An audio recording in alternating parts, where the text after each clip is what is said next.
اور عمران خان صاحب ہی اس کے ماسٹر مائنڈ ہے. آپ جدھر سے بھی بات گھما کر لے کے آئیں گے آپ کو عمران خان صاحب نظر آئیں گے.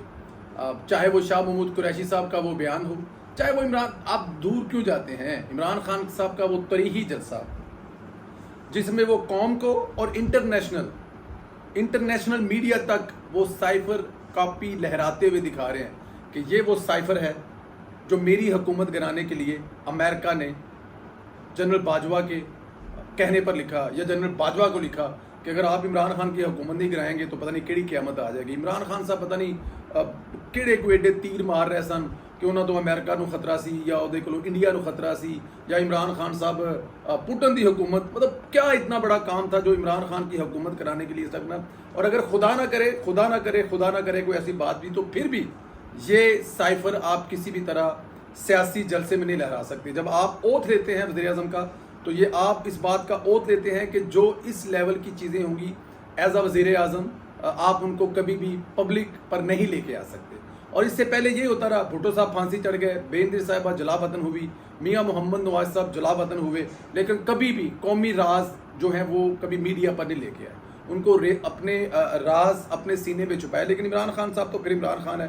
خیر، عمران خان کے خلاف اب تک جو گواہیاں ہیں ان کے مطابق تو عمران خان صاحب مجھے جاتے ہوئے نظر آ رہے ہیں. ادھر 9 مئی کے کیسز میں ہی رات گئے اہم کارروائیاں ہوئی ہیں، مزید کچھ گرفتاریاں بھی عمل میں لائی گئی ہیں، 35 مزید افراد کو بھی گرفتار کر لیا گیا. پولیس کی خصوصی تفتیش ٹیم نے 124 ملزمان کی فہرست تیار کی ہے جن کی گرفتاریوں کا سلسلہ جاری ہے. راولپنڈی میں 9 مئی کے واقعات کے خلاف مختلف تھانوں میں 19 مقدمات درج ہوئے ہیں. 9 مئی کے واقعات میں مجموعی طور پر 444 ملزمان گرفتار کر اڈیالہ جیل پیش منتقل کیا گیا ہے، اور جی ایچ کے حملے میں اب تک 75 ملزمان کو گرفتار کیا گیا. 444 جو ہیں وہ اڈیالہ میں ہیں، اور جی ایچ کے جو حملہ ہے، ظاہر ہے جی ایچ کے اوپر حملہ سب سے بڑا حملہ تھا. میں نے آپ کے اپنے ویلوگ میں کل آپ کو بتایا تھا کہ ہم عمران خان صاحب کے غصے کا شکار وہ عمارت، وہ بلڈنگ، وہ تاریخی قائد کا گھر دیکھ کے آئے ہیں. اس میں کوئی ایسی چیز نہیں ہے جو سلامت ہو جس کو باقاعدہ طور پر جلایا نہ گیا ہو، چاہے اس گھر میں فرنیچر تھا، چاہے اس گھر میں کھڑی گاڑیاں تھیں، اور وہ تاریخی گھر تھا، پاکستان بننے سے پہلے کا گھر تھا.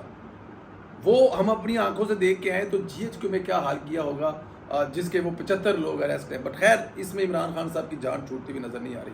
ادھر عمران خان کی اپنی پارٹی بھی ٹوٹ پھوٹ کا شکار ہے. گزشتہ دنوں آپ نے دیکھا اسد کیسر اور علی محمد خان عمران خان کے لیے NOR مانگنے کے لیے مولانا فضل مان صاحب کے پاس گئے تھے. یہ وہی مولانا فضل مان ہیں جن کو جلسوں میں کھڑے ہو کر عمران خان او فضلو کے نام سے پکارتا تھا. شاید ان کی والد کی عمر سے بھی بڑے ہوں گے، اور اس وقت وہ کہتے تھے کہ فضلو تجھے میں وہاں چھوڑ کے آؤں گا، تجھے میں وہاں چھوڑوں گا جہاں تجھے پانی نہیں ملے گا. لیکن کل مولانا فضل مان سے NOR مانگنے گئے تھے جس کو مولانا نے نہیں مانا، بلکہ یہ مولانا کو مانتے ہی نہیں تھے.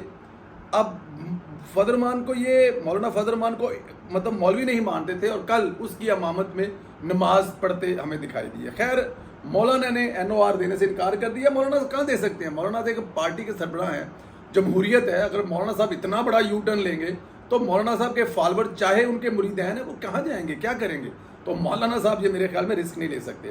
یہ ملاقات بھی PTI کے لیے کافی ذلت کا باعث بنی تھی، کیونکہ یہی عمران خان کہتا تھا کہ آرمی چیف کے علاوہ کسی سیاستدان سے گفتگو نہیں کروں گا، اور اب یہ غرور کا جو پہاڑ ٹوٹا ہے وہ ہم سب نے دیکھا ہے.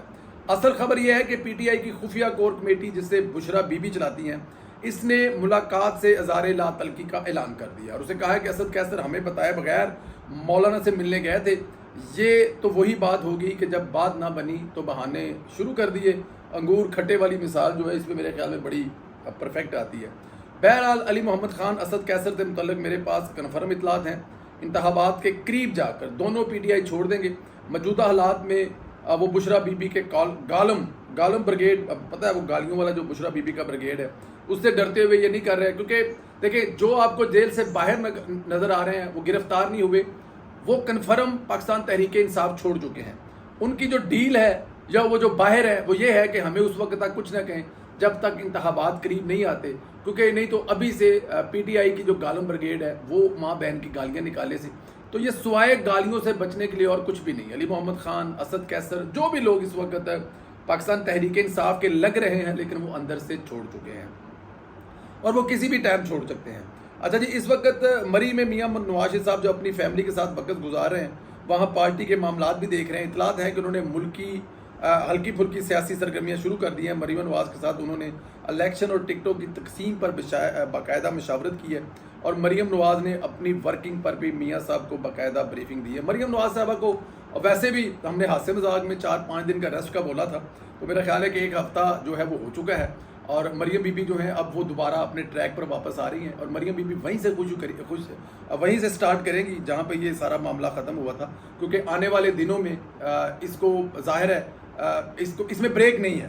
جب میاں صاحب آ گئے ہیں، مریم بی بی آلریڈی کام کر رہی ہیں، تو بریک کہاں ہوگی؟ کیونکہ اس میں اگر بریک ہوگی تو ریلیکس ہوں گے تو اس کا فائدہ آپ کے مخالفین کو ہوگا. اس وقت آپ کا ورکر بہت زیادہ اگر دیکھا جائے تو وہ گرم جوش ہے کہ اس کو قائد کے آنے کی خوشی ہے، اور وہ یہ چاہتے ہیں کہ میاں محمد نواز صاحب مریم بی بی کے ساتھ ہر ضلع میں، ہر ڈسٹرکٹ میں، بلکہ ہر حلقے میں جائیں.